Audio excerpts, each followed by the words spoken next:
What's up, everybody? How y'all doing? This is BrianB of VWNtv, also known as Video Wrestling News, and I'm bringing you this special video series that we're going to do weekly. This is my series. This is the Arm Drag. This is what I'm calling it for now, until we decide on a different name. This is the Arm Drag. So, of course, just like you guys know, we want to bring you guys some of the most interesting stuff that's happening in wrestling that you might not hear about, and also kind of give our opinion on some of the headlines and things that are taking place in the wrestling world. So let's get started. First, I got to show you guys something. This is our Twitter page. And every Thursday we do Throwback Thursday tweets. So, check those out. Be on the lookout for those when they come out. As you can see, we do a lot of tweeting. Same thing goes for our Facebook as well. We do lots of content there as well. So check that out. The links for our Twitter and our Facebook are down below in the description. Yeah, we got a whole lot going on. Today is Spirit Day in support of Gay Pride. We also tweeted out a really cool shoot interview of Jazz, a few minutes, just a little preview. She actually talks about her time getting released from the company, which is an interesting take on how things went down. But first, look at our Throwback Thursday tweets. All right, first one that went out was, actually, let me mention right quick, we did have a hangout last night, Big Daddy J and myself. So please check that out. That's on our Twitter page, and also the link is down below in the description on our YouTube here on this video. All right. Our very first Throwback Thursday tweet is of WCW Monday Nitro from October 16, 1995. Well, pretty interesting match. A little bit of a storyline heading into Halloween Havoc of that year. We had Sting and Ric Flair actually defeating Arn Anderson and Brian Pillman by countout. Of course, Brian Pillman, as you guys know, is passed away. If you do get a chance, check that out. This also kind of furthered a storyline between Ric Flair and Sting. I'm not going to give anything away, but please check that out. Our next Throwback Thursday tweet was of October 16, 2000. It was a Monday Night Raw. We had a six-man tag. Edge, Christian, and Kurt Angle actually defeated The Rock and the Hardy Boys in a really cool match. It's on a Daily Motion video. Check that out. It's Throwback Thursday tweet. I'm not going to give away exactly how that happened, but it was a cool match. Really good back and forth. All right, this is one of those Throwback Thursday tweets that kind of goes to the era when we had like a mashup. We had the Alliance and the WWE at the time, or WWF at the time. So this is from October 16, 2001. This is from a SmackDown taping. We had Booker T and Test, who has passed away, so rest in peace, sir. They actually defeated the Brothers of Destruction, Kane and The Undertaker. So check that out. It's another cool Throwback Thursday tweet that actually furthered the storyline between both teams as well. So, of course, the whole Alliance thing. Cool. Yeah, check out everything else we got going on as well. And also our Facebook is down below in the description as well, so check that out. Make sure you follow us there. Make sure you subscribe to our YouTube channel so you can stay up to date on videos just like this one. All right, let me get started on some of the things happening in the wrestling world. And to be honest,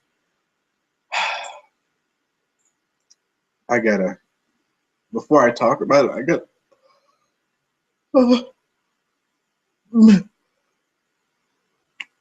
I don't know if you guys know, but I just found out, and I guess I'm the last person on the planet.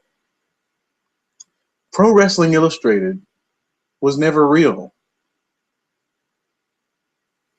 Like ever.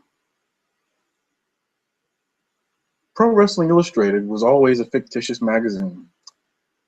How do we know this? Well, Bill Apter kind of put the kibosh on the information recently when he did an interview with some of the folks over at TV Tracks. I forget their name, Don and Tony. They have a video up, so check out their video of where they discuss Bill Apter actually kind of revealing nonchalantly that, yeah, we scripted every single article, every one of them, and they still do. As a lifelong wrestling fan, that was one of the magazines I looked forward to the most on the newsstand back in the day when I was younger. I would actually start collecting them, and even Big Daddy J did too. We read them like they were basically what we thought was the dirt sheets, equivalent. Turns out it wasn't. I'm going to show you how I know this, not just from the video that Don and Tony did on TV Tracks. Check that out. But right here, you can go to Bill Apter's Wikipedia page, and I'm going to take you there now. Link will be down in the description as well. As it reads, Bill Apter, American journalist, specialized in professional wrestling, blah, blah, blah, blah, blah. He worked for Pro Wrestling Illustrated. Yeah, that's great. Interesting, though, comment here on the Wikipedia where it says the edit. Okay, this is their mentality when it came to writing for the magazine known as Pro Wrestling Illustrated. It says on the success, it says Apter directed his publications at the common fan, like me and Big Daddy J and like you guys, and usually operated under the premise that professional wrestling was not in any way scripted or predetermined, which was true. And now that I think back to some of those articles, it did kind of make it real. The editors of the magazines had the mentality that they were covering wrestling just like Sports Illustrated covers sports, which is not a bad mentality. However, despite Apter's reluctance to let his readers in on wrestling's big secret, both Apter and his mentor Stanley Weston were trusted by wrestlers and promoters and were given information about match outcomes ahead of time. Fans who bought the so-called Apter mags, Pro Wrestling Illustrated, became more informed about the business than most casual wrestling viewers, especially if they were fans of the dominant WWF, which tended to act as if promotions did not exist. Yeah. Basically, they're not real. Like any of them. So I'm going to leave the description for that down below as well. This kind of breaks my childhood a little bit. I mean, I'm okay now, but I mean, maybe I'm the last to know. I don't know. But I didn't know this. Pro Wrestling Illustrated was never real. They always had the match outcomes, and they were just strictly meant to further the storylines that were happening in the wrestling world. So basically, it was a giant work. Great. Wonderful. So the PWI 500, yeah, bullshit. Just put out there, you know, probably with no real thought. And we buy it. Yeah. All right, next story is a really cool blog I found that was written today by Devin and Levin, and it's over at the Camel Clutch blog. If you get a chance to check it out, the link is down in the description. This is a really cool blog. I'm not going to go too deep into it, but it's a really great, thorough article that he wrote, and it actually compares Dean Ambrose and calls him a renegade wrestler. And they mention the fact that he is similar to other renegades of the past. So they compare him to Bruiser Brody, Buzz Sawyer, Stan Hansen, Dick Slater, guys like that who were always renegades for their time, which is true. Now that I think about it, he is a little bit of a renegade, which you can also say Stone Cold was a renegade for his time. So I kind of like the fact that they wrote this article. So yeah, check it out. It's a really cool read. And I completely agree. Dean Ambrose his gimmick is more of a renegade, and I love it. It's refreshing to see someone who just doesn't give a damn anymore. You know, kind of like Stone Cold back in the day, kind of like CM Skunk. You know, oh, sorry, Punk. Whoops, he is a little bit stinky. Anyway, check out that blog, and you'll like that article. All right, now this is over at Cage Size Seats, SB Nation. Here's something I gotta vent. All right, I gotta vent a little bit about. I know Big Daddy J and I talked about this yesterday on our Hangout. If you do check out, that link is down in the description. Please check out that video. We talked about Brock Lesnar being kept off TV as WWE World Heavyweight Champion until the Royal Rumble. This is apparently their idea, and it's weird because, as mentioned here on Give Me a Sport, since they're having to keep him off of TV, they have to keep Heyman off of TV as well. Yeah, I don't know why they think that's a smart move, but it's like they want us to forget Brock Lesnar as champion. Now think about that for a second.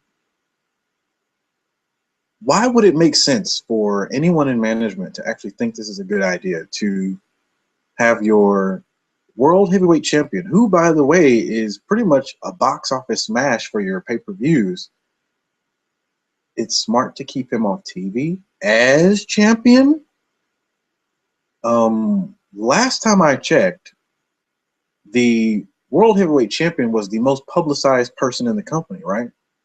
So now WWE's taking a reverse approach, which is retarded, stupid, and the champion is not even going to be mentioned, like, I don't know, in the news. He's not going to do interviews. He's not going to do talk shows. No, none of that matters.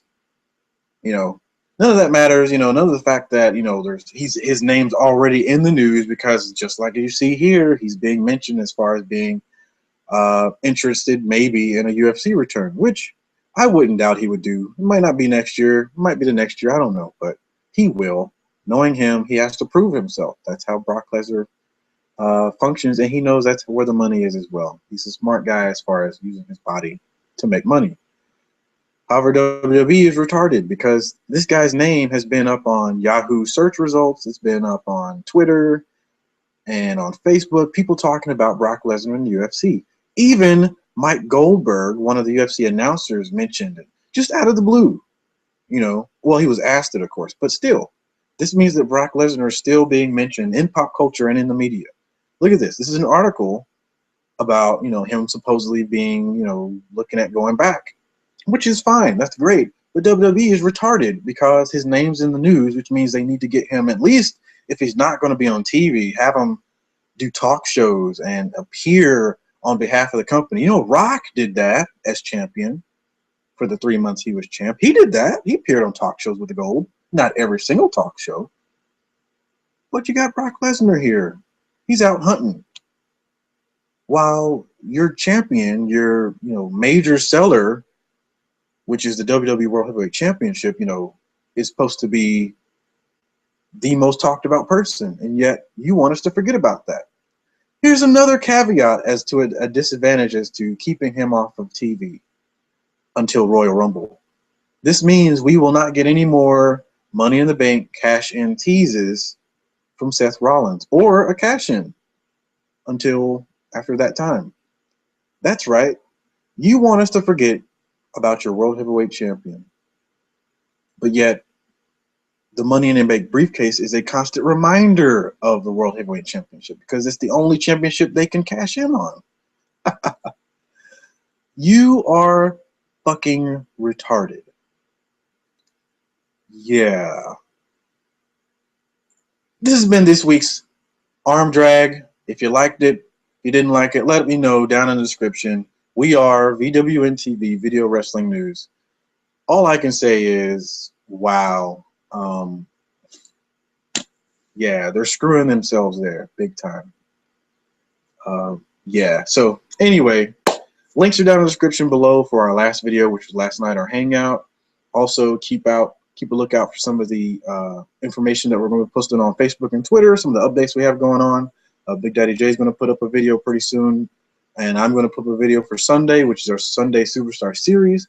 I was going to focus on Brock Lesnar as the first guy, but obviously, since I'm supposed to forget about him, I'm not going to. I'll decide on somebody else. If you guys have any, I don't know, suggestions, put it down in the description, or put it down in the comments below, or just send us a tweet or hit us up on Facebook and let us know. Otherwise, I'll decide maybe Saturday or so and do a video for Sunday. Also, join us next week, next Wednesday night, 10 p.m. for our live hangout that we do. Myself, Big Daddy J. All we do is discuss wrestling and some of the things happening. Next week, you can look forward to us talking about SmackDown and Raw, and then the momentum heading into Hell in a Cell, because it's the go-home show. And also, we'll discuss other things happening in wrestling as well. All right? Talk to you guys later. Peace.